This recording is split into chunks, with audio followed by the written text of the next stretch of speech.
बिस्मिल्लाहिर्रहमानिर्रहीम। अस्सलाम वालेकुम नाज़रीन। नाज़रीन, 9 मई के बाद बहुत सारे वाक़यात हुए। उन वाक़यात में कुछ इस तरह के थे कि आपके और मेरा दिल दहला दिया जाता है। व्हेन वी लिसन दो स्टोरीज तो समझ नहीं आती कि हम कहाँ पर रह रहे हैं। एक बच्चा 9 मई के बाद गिरफ्तार होता है। वो गिरफ्तार क्यों होता है, उसका कसूर क्या था, उसकी वालदा मेरे साथ है, वो खुद ही अपने मुंह से बताएंगे। लेकिन वो बज़ाहिर कसूर बनता ही नहीं है कि उसके ऊपर गिरफ्तारी हो। चलें, आपने माइनर था, 14 साल बच्चे की एज है, तकरीबन 14 साल, बल्कि 14 साल भी अभी हुई नहीं है, उस बच्चे की 13 साल एज है। और वो गिरफ्तार होता है। गिरफ्तार होने के बाद उसके साथ क्या होता है, वो सारी स्टोरी भी इन्हीं से जानते हैं। इस स्टोरी में दिल दहला देने वाली बात ये थी कि इस बच्चे की बहनें मैरिड भी हैं, अनमैरिड भी हैं। उन बच्चियों के बारे में क्या गुफ्तगू पुलिस वाले करते रहे, उनको क्या क्या कहते रहे, वो आप गुफ्तगू सुनेंगे, आपके कानों से धुआं निकलेगा और आपके रोंगटे खड़े हो जाएंगे कि हम किस बज़ाहिर हम इस्लामिक रिपब्लिक ऑफ पाकिस्तान में रह रहे हैं। स्टोरी यहाँ पे ख़त्म नहीं होती। फर्दर चलते हुए इसी सारे ट्रॉमा को लेके इस घर का वाहिद कफील, इन बच्चियों के वालिद और मेरी बहन, इनके हस्बैंड, वो दुनिया से चले जाते हैं। उनको हार्ट अटैक होता है और वो दुनिया से चले जाते हैं। यहाँ पर ये स्टोरी ख़त्म नहीं होती, अभी तक हॉन्ट कर रही है कि अभी तक उस शख्स की, जो बंदा दुनिया से चला गया इस ट्रॉमा को लेके, उसकी तदफीन भी पुलिस ने ज़बरदस्ती करवाई कि कहीं ये स्टोरी लीक होके मीडिया तक ना पहुंच जाए।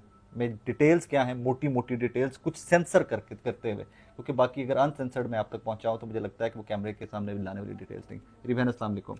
वालेकुम सलाम भाई। सबसे पहले मुझे ये बताइए कि आपका बच्चा जिस दिन गिरफ्तार हुआ है वो कहाँ से आ रहा था और क्या कर रहा था?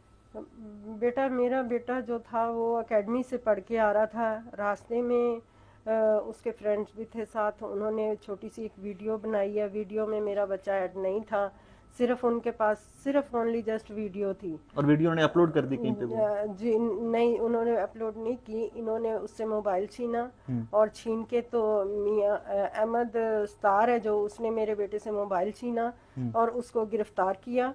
और वो उसको थाने में जाके मेरे बेटे के साथ तशद्दुद भी किया और उसको गंदी लैंग्वेज यूज़ की और गालियाँ दी और उसको बहुत सारे गंदे अल्फाज से उसको पुकारता भी रहा और कहता है कि जी ये कबूतर है, ये केक आया है।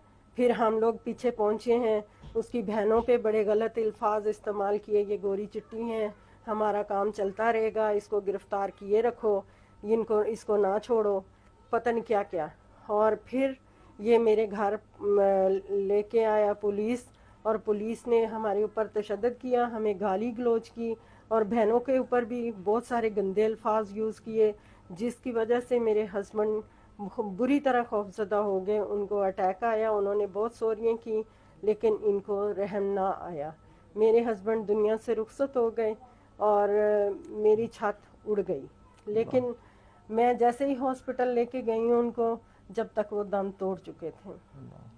और मेरी रिक्वेस्ट ये है कि इनके खिलाफ एक्शन लिया जाए। मियाँ असलम है जिन्होंने छापा मारा, जिन्होंने मेरे घर की तोड़फोड़ की, ताले तोड़े, मेरे अंदर घुस गए, मेरी छत तक इन्होंने पुलिस के सारी चेकिंग की है और मेरे सारे घर को इन्होंने तोड़ फोड़ किया। ये कौन से थाने से हैं अहमद सत्तार और मियां असलम? अहमद सत्तार और मियाँ असलम हैं जो ये थाना गालिब मार्केट से हैं। और मेरे साथ भी इन्होंने बहुत गलत बातें की हैं। मैं जब ये बच्चियां ये थाने में जाती थी तो ये गुफ्तगू आगे से करते जी, थे? क्योंकि वो उनका छोटा भाई था जी। और ये पीछे बहनें तड़प रही थी। हमने जाके इनकी बहुत मिन्नतें की, दुपट्टे उतार के इनके पाँव में फेंके गए, इनके पाँव में गिर गिर के इनके सॉरियाँ की हैं कि देखो हमें माफ़ कर दो, अगर हमारे बच्चे ने ये गलती की है तो प्लीज़ हमें माफ़ कर दो। वीडियो बनाना आपको लगता है गलती थी? वीडियो बनाना नहीं, इसमें गलत कुछ नहीं था। इन्होंने वीडियो को लेके बहुत गलत समझा।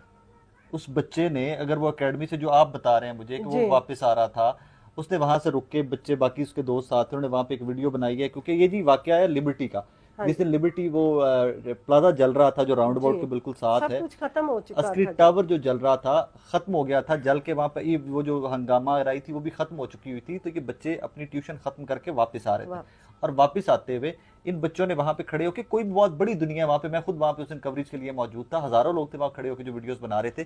तो इस बच्चे ने भी वहां पर खड़े होकर वीडियो बनाई है। अब ये 9th क्लास का स्टूडेंट है। ये इसकी स्लिप और इसका जो फैमिली ट्री है वो मेरे सामने खुला हुआ है। मुझे भी पहले यकीन नहीं आ रहा था कि बच्चा वाकई 13-14 ईयर्स का है। तो ये मेरे सामने उसकी डेट ऑफ बर्थ, उसकी वो रोल नंबर स्लिप, उसका फैमिली ट्री मेरे सामने खुला हुआ है। मुझे अपनी सेटिस्फेक्शन चाहिए थी स्टोरी करने से पहले कि क्या वाकई वो बच्चा 13 साल का ही है।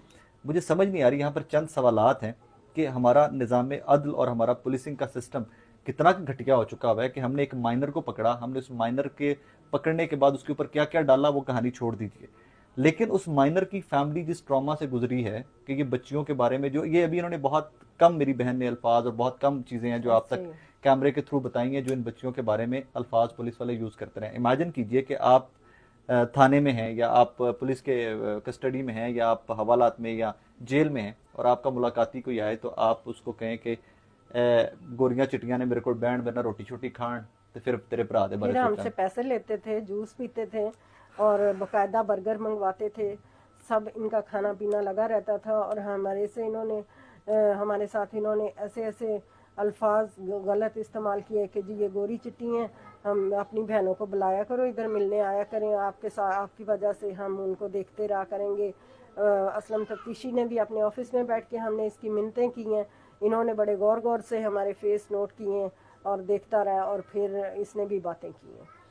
मतलब ये अभी सेंसर्ड किस्म की गुफ्तगू है और आई थिंक इस गुफ्तगू को सेंसर्ड ही रखा जाना चाहिए।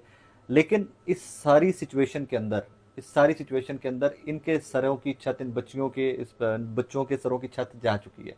इनके वालिद was the only bread winner जो सिर्फ कमाते थे, सिर्फ मेरे घर को चलाने का वही आसरा था, जो इनकी वजह से मेरी छत उड़ गई, मेरा अब कमाने का कोई जरिया नहीं रहा। प्लीज़ मेरी रिक्वेस्ट है कि मेरी इन बातों का एक्शन लिया जाए और इस पे गौर किया जाए और मुझे इसका इंसाफ चाहिए कि इन्होंने मेरे हस्बैंड जो दुनिया से चले गए हैं बगैर किसी कसूर के, बगैर किसी वजह के, इन्होंने मेरे घर की तबाही मचाई है, तोड़ फोड़ की है और जुल्म किया मेरे ऊपर। मैं इसमें थोड़ा सा फिर आपको ब्रीफली बता दूं कि जब पुलिस ने रेड किया है उस बच्चे के लिए कि जिसको अदालत ने रिलीज़ किया है, जहाज भुट्टर साहब ने उसको रिलीज़ किया, उनको ज़मानत दी है, तो उसके बाद दोबारा से रेड होते रहे और उन रेड्स में की डिटेल्स जो हैं इसी वीडियो के साथ मैं कोशिश करूंगा कि मैं यहाँ से उठने के बाद मैं दोबारा से, क्योंकि मैंने नोट डाउन सारी कर ली है, वो मैं दोबारा से इसी वीडियो के साथ अटैच करके दोबारा से वो आप तक पहुँचाने की कोशिश करूँगा। लेकिन यहाँ पर एक सवाल मेरे जहन में बार बार आ रहा है कि मैं कभी भी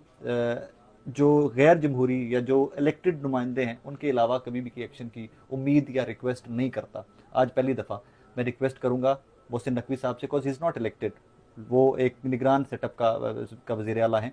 मोहसिन नकवी साहब से रिक्वेस्ट करूँगा, आर्मी चीफ से रिक्वेस्ट करूँगा। इस तरह की बहुत सारी स्टोरीज़ हैं और इसमें जो हो रहा है 9 मई के बाद उसमें बहुत सारी उंगलियां हर तरफ जा रही हैं। लेकिन खुदारा जागिए, पुलिस को रोकिए। इस मुल्क के अवाम के ऊपर वो जुल्म व तशद्दुद 9 मई की आड़ के अंदर होते रहे हैं कि वो रिपोर्ट नहीं किए जा सकते। ये एक स्टोरी का 5% आपको बताया गया, इसका 95% सेंसर्ड पार्ट्स हैं। और वो जो बाप दुनिया से चला गया वो किस हद तक शौक में होगा, उनको कितना बड़ा शौक लगा होगा, I can not tell you.